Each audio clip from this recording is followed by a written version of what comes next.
On to the Celtics. They have had 3 days to prepare for one another, and tomorrow night the Celtics and the Charlotte Hornets will begin their best-of-5 series right here at the Boston Garden. Yes, the playoff business is alive and well. Everyone is billing this as experience against youth. But as Scott Wally tells us, the Celtics aren't buying this. I don't buy the fact that they're the young, hungry team and we're like the old veteran team because, yeah, we have 2 old veterans that have been through the wars, but that's it. You know, we have 10 guys who haven't. Robert Parrish, Kevin McHale, the last links to the great old days. Parrish will be right in the middle of the Hornets' nest, bashing heads with the likes of Alonzo Mourning and Larry Johnson. McHale has been on the fringe, but if his feet, ankles, and back cooperate, he'd love to get into the playoff fray. I think playoff basketball has always been a little bit more a style that, you know, it's pretty good for me. A little bit more, get in the box, a little bit more, you know, low post oriented. So we'll see. Like I say, I don't know. Hopefully I'll feel good and be able to go out and help the team. That's all I'm looking to do. I got Walton's feet. Now I'm inheriting Larry's back. I shouldn't even say that. That's like Larry's back's the worst.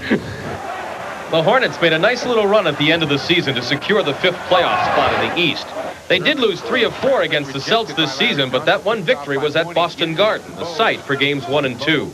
Go in there and see what happens. We just keep playing with the confidence that we played in the last couple weeks of the season, and we'll take our chances. We got a lot of momentum going into this series, so hope everybody can stay healthy and we can go up there and do what we have to do. Staying healthy, not McHale's strong suit. But what's to be made of his 17-point, 11-rebound, 32-minute effort against Cleveland in the Celtics' final regular season home game? Could McHale be a key for Boston in the playoffs? You know, I'll give him some minutes, and then we'll see where he goes from there. But, you know, I don't know what to expect right now. A bunch of guys who are coming up, and a bunch of other guys who are coming up, and 2 guys who are going down. But not, we hope, without a fight. At Brandeis, Scott Wally, TV4 Sports. In 2 years, the Celtics and Bruins will be playing the playoffs in a brand-new Boston Garden. Today, at the site of the new garden behind the old one, official groundbreaking ceremony. Larry Moulter, Jeremy Jacobs, and a slew of politicians. Behind the old one, official groundbreaking ceremony. Larry Moulter, Jeremy Jacobs, and a slew of politicians shoveling it behind the old Boston Garden. 2 months ago, these guys were at each other's throats, but they were all smiles today. When did the Bruins play? They what? Were able to win 3 games to 1. As you can see the difference, though, 22-19. This is a very good team on the road, this being the Charlotte Hornets, and they also put a lot of points on the board. Let's take a look back at the games these 2 teams played during the regular season. The first of the 4 matchups this year took place during the 2nd week of the season in Charlotte. Both teams had different starting lineups at that point. Celtics forward Ed Pinckney started at the 4 spot and did a good job holding Larry Johnson to 15 points on 4 for 14 shooting from the field. The man in the middle for the Hornets was Kenny Gaddison. Star rookie Alonzo Mourning was still a holdout at that point, and Gaddison shared the center spot with the since-traded J.R. Reed. The Celtics led by 10 at the half and opened it up to an 18-point lead in the 3rd. Offensive rebounding was the key to their success as they scored 10 of their first 20 points in the 3rd quarter on second-chance shots. Gets Alan Bristows' attention, calls for a quick tee to ask them when they're going to start rebounding their defensive board. Point guards Sherman Douglas and D. Brown combined for 20 assists and 0 turnovers, while Kevin Gamble came off the bench to deliver 23 points, including 16 in the first half. Gamble works his way in beautifully in the Celtics. This game also marked Xavier McDaniel's first big game as a Celtic.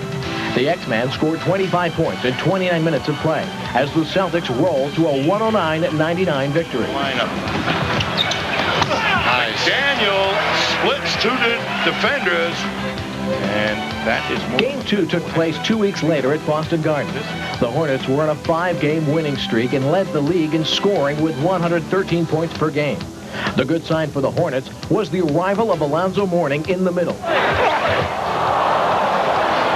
The big man proved to be a tremendous addition as he scored 16 points and 12 rebounds. On the downside for Charlotte, both their 2nd and 3rd leading scorers, Johnny Newman and Kendall Gill, missed the game. The Hornets broke out on top with a 7-point lead after the 1st quarter, thanks to the good defense of swingman David Wingate. A little hoop-de-doo for 2. Wingate had 6 steals on the night, and the Hornets led by 6 at halftime. In the third quarter, the Celtics win on a 16-5 run to regain the lead thanks to the Chief. Robert Parrish. Parrish had 24 points and 10 assists as he and Xavier McDaniel delivered key baskets down the stretch. X finished the night with 25 points and 11 rebounds.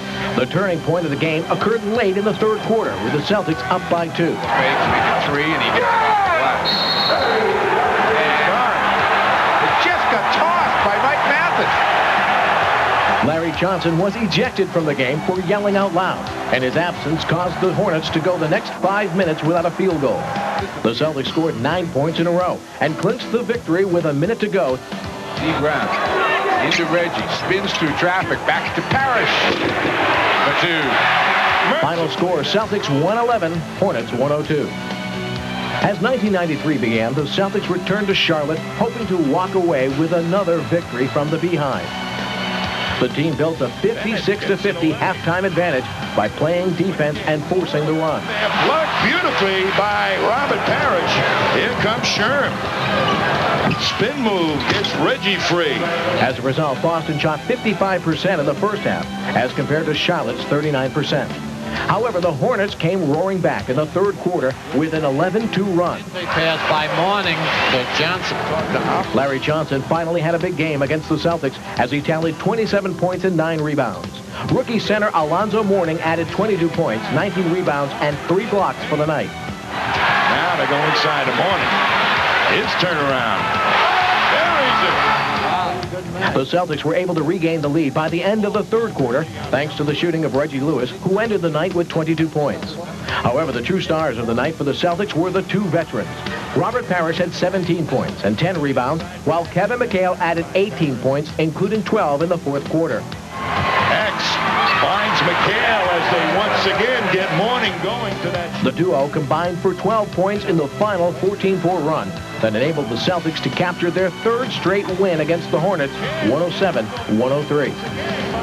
On March 14th, the Charlotte Hornets arrived in Boston, intent on stopping a series sweep by the Celtics. Unfortunately for the city of Boston, a sweep of a different kind was necessary due to the blizzard of '93. Once everyone was inside the building, Alonzo Mourning decided to show them why he was the 2nd player selected in the NBA draft. Larry Johnson, the kick. Oh, Alonzo. At halftime, Alonzo had 21 points and 5 rebounds as the Hornets trailed Boston by a point. Larry Johnson was celebrating his 24th birthday that night and came up big with 23 points, 16 rebounds, and 8 assists. Larry Johnson. However, the Celtics would not back down. The Chief, Robert Parrish, had another big game with 21 points and 13 rebounds in just 28 minutes of action. Kevin Gamble was in the midst of a shooting hot streak as he made 10 of 13 shots for 20 points. Unfortunately, Reggie Lewis was mired in a scoring slump as he tallied just 10 points on 4 for 14 shooting. Ultimately, the game came down to the final 2.9 seconds, with the Celtics needing a 3-pointer to win. Douglas wide open 3, and it's short.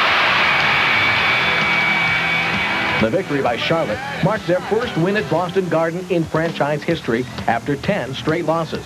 More importantly, it made their record on the road 17-16 and gave them the confidence to beat the Celtics in the future. And there's a look quick at the Dunkin' Donuts standings in the Atlantic Division. The Celtics finishing with 48 wins, 14 games over the 500 mark. 2nd place to the New York Knicks. And out in the Central Division where the Charlotte Hornets play, they were right there in 3rd place at 44 and 38. So it'll be Boston and... Hi, glad you can join us for the show along with Chris Myers. I'm Linda Cohn, and the NBA playoffs begin with a matchup of opposites. The Boston Celtics, a playoff institution with 453 games played coming into Thursday, up against Chris, the new kids on the block. It was the Hornets' inaugural playoff game after 5 years in the league, Linda, and the odds stacked against Charlotte. To further compare the experience advantage, the Hornets starting 5 had appeared in a total of 24 playoff games compared to the Celtics starters who had played in 259 postseason games. Charlotte had won just once in 10 games played at the Boston Garden. The Celtics came in with all the advantages, and they played that way. Alonzo Mourning and Xavier McDaniel talking things over, and then Alonzo going back up in over Parrish. Mourning had 30. in the first half. Reggie Lewis collapsed, a fainting spell. It turned out he was lightheaded from dehydration. Lewis did return in the game, but did not play much after the incident. Game tied at 53 at halftime. Celtics break away in the third. Ala Abdelnaby over Mourning. Celtics pull out to a 12-point advantage. And then in the fourth quarter, the X-Man, the rebound, and Xavier McDaniel gets 2. He had 21. And a tea party in Boston as the Celtics win, and the Hornets admit that this was not good. Sherman Douglas with the 10-inch height advantage over Muggsy Bogues, who was guarding him in the game, fueled Boston in that third quarter with 7 points, 7 assists, and 4 rebounds, all in that period. And in that third quarter, the Celtics outscored Charlotte 30-18. Boston shot 64%. Charlotte made just 6 of 20 shots. The Hornets out-rebounded. The Celtic bench outscored the Hornet reserves 53-14 with the X-Man putting in 21, as we mentioned. When he shoots 50% or better, the Celtics have gone 28-8 since Thanksgiving.